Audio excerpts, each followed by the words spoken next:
سلام خدمت همه رفقای عزیز و نازنینم. امیدوارم حال دلتون خوب باشه. یه آهنگ بسیار زیبا انتخاب کردم به افتخارتون اجرا میکنم. امیدوارم که لذت ببرید. شاد و سلامت باشید. برید.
از حرفای تو، بردم از نامهربونی تو. ها والا ماشالله، ها والا ماشالله ماشالله. اینم یه آهنگ خیلی معروف ماشالله به افتخار شما عزیزان. یه تیکشو براتون بخونم.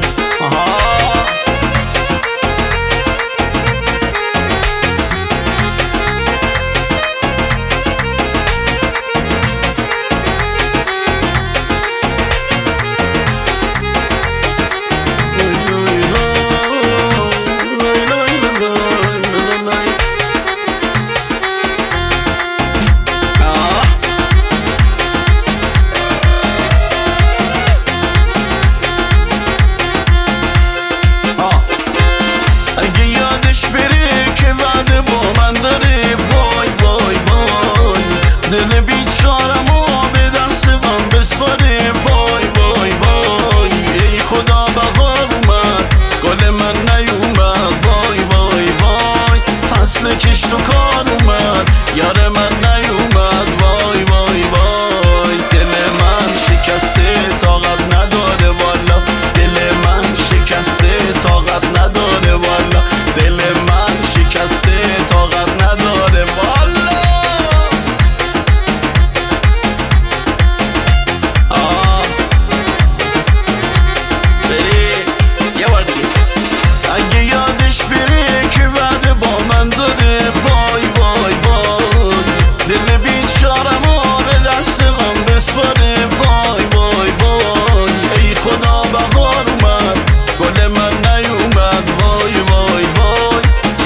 کشت و کار اومد یار من نیومد، وای وای وای. دل من شکسته طاقت نداره والا، دل من شکسته طاقت نداره والا، دل من شکسته طاقت نداره والا، دل من شکسته طاقت نداره والا.